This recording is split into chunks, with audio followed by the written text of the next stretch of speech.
So I'm here vlogging with the Osmo Pocket 3 at nighttime because it has a 1-inch sensor, meaning it brings in so much more light, and also because it has that out-of-body stabilization, aka the 3-axis gimbal, it keeps it really smooth. And because you can just put it in selfie mode and frame it up just like this, it's just super easy to take out and just talk, especially in low light, or we can even add a little key light.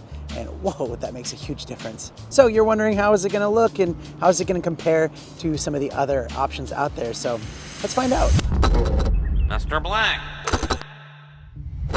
By the way, welcome to the channel. My name's Danny Black. I love to share with you cool gear that comes my way. Also a deep dive into that gear a little bit to show you how it works, show you how it looks, all that good stuff. If you're new here, don't be a stranger, and I'll put links to everything down in the description, plus a surprise link.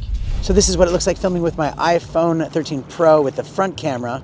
And this is what it looks like with the back camera on like the ultra wide. And I mean, it's not too bad, but it's also a little bit shaky, especially handheld. So this is with the Osmo Mobile 6. The big limitation on this though is, yeah, you have, like if you want to see yourself, you have to use the selfie camera. But just for fun, let's add a little key light to it.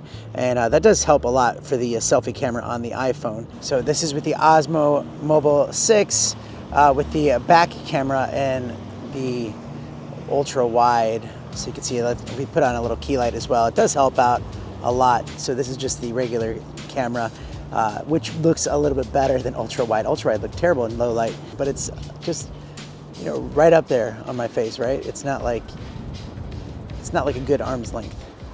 This with the key light as well. Without it, this is what you get. So there are some limitations using the iPhone and the OM6, but we'll talk about that on a future video when we compare an iPhone and a gimbal and the Pocket 3. All right, so this is with the Action 4, which should look pretty good in low light because it's got a sensor of 1/1.3. But I've always been pretty impressed with the low light capabilities of this camera. So this is with the key light. It does help a lot. And so this is what it looks like with the GoPro Hero 12.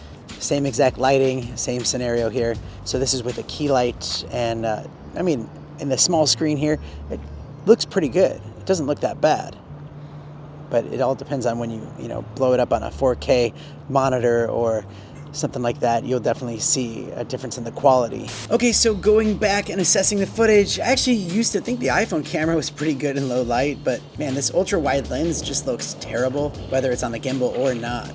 The Action 4 still looks great, so I'm very impressed with the footage from the Action 4.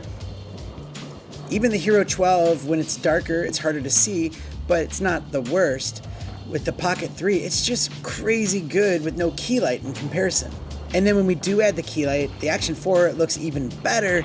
So much more detail in the foreground and background. And the Hero 12 also looks really good, but does have some motion blur with stabilization on. But I don't hate the image, it's not bad. But with the Pocket 3, you can just see that there's just so much more detail and would be my overall choice for vlogging at night, especially compared to the 13 Pro. But also the fact that the DJI Mic 2 connected to the Pocket 3 just sounds incredible, which is what you've been listening to this whole video. This is how it would sound with the built-in mics because it's so windy.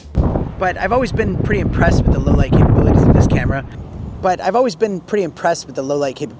camera. All right, so I wanted to try this actually somewhere even darker. So like it's really dark here. There's no overhead lamps or anything like that. So check this out. This is just how dark. Wow, that actually makes a huge difference. Do me a favor, drop a comment. Let me know what you think of the image.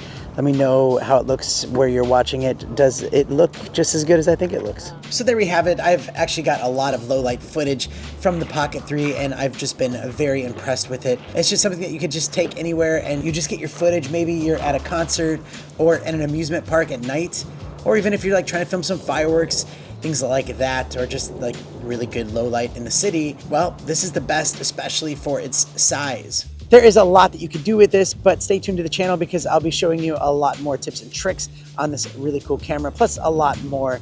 So yeah, thanks for watching and I'll see you next time. Bye. Mr. Black.